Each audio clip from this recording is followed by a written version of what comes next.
Так, ассаламу алейкум. Азыр биткоиндун жана башка активдердин графикасын анализдебиз.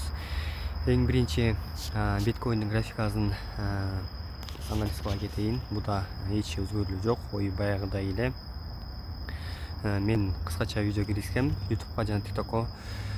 Бул жерде ордер блоктун мындайча айтканда 50%-не жетпей кайтып кайра бул жердеги имбаланстан өйдөгө кайтканын көрүп турабыз. Мен оюмча бул жерде биз кыскача проторговка болот деген ойдомун.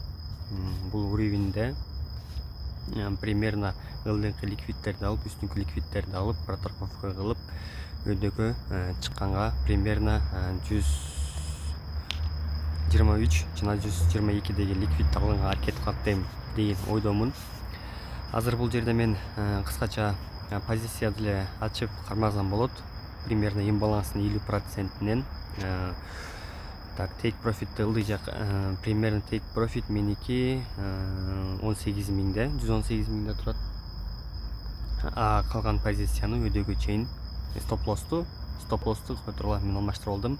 Кечиресиздер, биринчисинен стоп-лосту 118, take profit үстүнкү ликвид 123гө чейин. Мен оюм имбаланс жабылды. Бул жерде проторговка кылып, үстүнкү уровеньде алганга аракет кылат деген ойдомун. Негизи по идее эң жакшы жана эң безопасный longco.hot 115.000 тарап эсептеп аткам өйдөгө. Бул зонага келип берсе эле, мисалы 115 келсе эле лонг тоонго даярмын. Негизи асты жатты дагы өзүбүз деле көргөндөй 111де да ликвид бар. Ал ликвид деле алыныш керек. Азыр бул жерде шортко эч мен өзүм оюмча вариант жок бул жерге шортко киргенге. Только лонг деп ойлойм. Азыр шортко кире алса деле бул жерден өйдөгө өсүп кетиши мүмкүн. Лонгко киргенде деле өзөт, бирок мындайча айтканда кандай десем, неправильно болуп калат да менин үчүнчү. Так что азыркы кезде меники 119.000деги бул жердеги балансты күтөбүз. Жабылып өйдөгө өзүшүн 2 сааттык графикада. Андан кийинкиси примерно бул имбаланстан тешпетсе, анда меники zona.hot'ко биринчиси өзүм деле айткандай 115 тараптагы лонгко караштырып көрөм. Так что күтөбүз. Андан кийин бул жерде алтында дагы өтө жакшы сценарий мындайча айтканда .hot бар.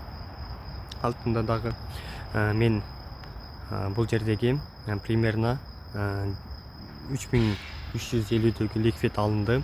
Андан кийинкиси эң үстүнкү 3358де да ликвид алынды. Азыр биз бул мындайча айтканда FVG зонасына түшүп баратабыз. Мындайча айтканда имбаланс зонасына. По идее бул жерде дагы чоң мындайча айтканда 2 саат графика менен караганда имбаланс бар. Бул жерде дагы алынбай калган ликвид бар.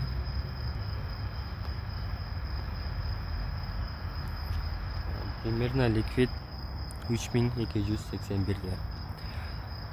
Так что азыр бул деле имбаланстын үстүнөн өйдөгө отскок бериши мүмкүн.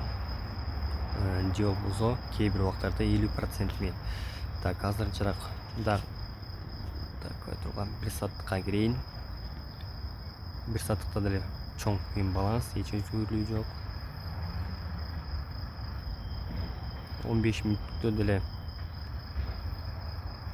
чоң имбаланс зонасы бар. Так что азыр эң безопасный .hot биринчиси мындайча айтканда имбаланстын үстүнөн, экинчиси имбаланстын 50%-нен .hot.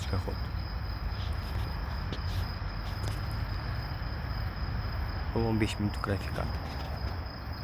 Азыр 2 сааттыкка өткөндө. Так, түшүнүктүү болушу керек. Birinchi точка вот имбаланстын үстүнөн, экинчиси имбаланстын 50%-нен. Точка ход.